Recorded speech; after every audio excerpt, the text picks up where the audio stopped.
Bonjour et bienvenue aux ateliers Malégol, je suis Cathy. Vous vous trouvez aujourd'hui avec moi devant un château 150 de la maison La Cornue. Et ce que je vais m'attacher à faire, c'est de vous montrer en quoi ces fours voûtes sont absolument exceptionnels et pourquoi ils sont ce qui se fait de mieux aujourd'hui en France en piano de cuisson pour particuliers. Allez, c'est parti!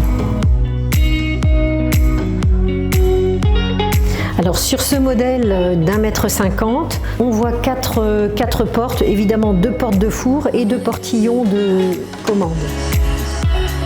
Sur le portillon de commande de la cuisinière, on retrouve le médaillon avec le logo de la maison de La Cornue et surtout la symbolique du premier four-voûte qui a fait toute la renommée de la maison depuis 1908. Et qu'on retrouve évidemment avec cette génération 4.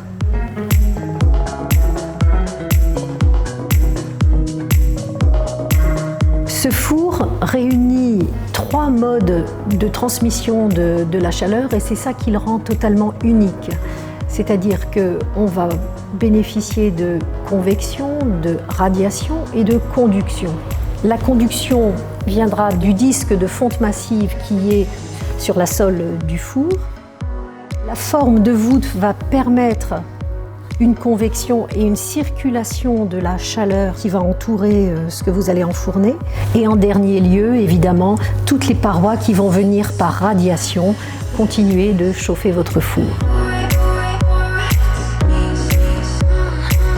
Reine comme à l'agneau, j'ai choisi de présenter un château 150 configuré avec un four gaz et un four électrique. Pour moi, c'est la configuration idéale parce que quand vous allez chercher du moelleux pour un poisson, pour une viande ou pour un mijotage, dans le four gaz, vous aurez un résultat qui sera vraiment optimal.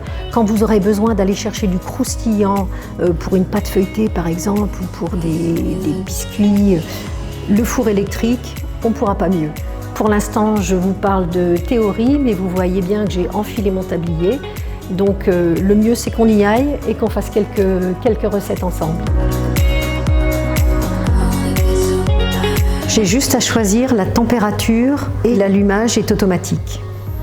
On est en Bretagne, j'ai choisi une jolie barbue que j'ai fait ouvrir en portefeuille par mon poissonnier. Et puis j'ai préparé un beurre d'herbe avec du cerfeuil, un peu de basilic, de la ciboulette. Et je vais venir ouvrir mon portefeuille, tapisser généreusement. Alors vous avez peut-être du mal à imaginer, mais j'ai plus d'herbe quand même que de beurre. Alors on enfourne, j'ouvre. Et là, vous allez découvrir que le four est plus profond que large. Et c'est parti.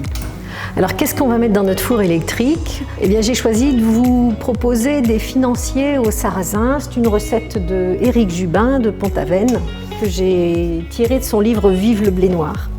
Donc, j'ai mélangé dans un cul de poule tous les éléments secs, la farine de sarrasin évidemment, un tout petit peu de levure, il y en a 2 grammes, du sucre glace 100 grammes, 25 grammes de poudre de noisette et 25 grammes de poudre d'amande.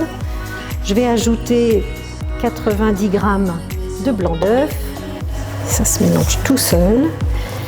Et puis j'ajoute mon beurre noisette. Pour les plus gourmands d'entre vous, si vous souhaitez un effet caramélisé sous les financiers, vous pouvez saupoudrer le beurre de sucre. Mais dans ces cas-là, vous beurrez le moule, vous installez, vous remettez le moule au réfrigérateur pour que le beurre se refige, vous saupoudrez de sucre et après vous installez la pâte à financier dans le moule.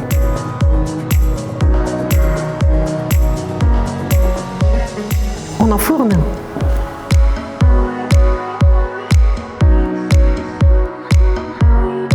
C'est parti pour une petite demi-heure. Déjà une demi-heure que la barbue a la chance d'être dans le four gaz. Je vais aller contrôler sa cuisson. Voilà. Je vous laisse découvrir. Vous voyez, les arêtes sont bien rôties. Je vois que ma chair est cuite à souhait. Le portefeuille s'est légèrement entrouvert. Pour autant, j'ai pas du tout d'albumine. Il est juste bien cuit. Le plat en porcelaine à feu qui est fourni avec votre cuisinière La Cornue est suffisamment élégant pour qu'on l'emmène à table et avoir le plaisir de servir vos convives directement en maintenant au chaud votre poisson. Voilà, donc vous venez de voir la cuisson du poisson qui était juste parfaite. Maintenant, on va aller voir où en sont nos financiers. Juste une chose, les fours sont tellement silencieux qu'il ne faut juste pas oublier de les arrêter une fois que vous retirez ce que vous y avez cuit. Allez, on va les démouler.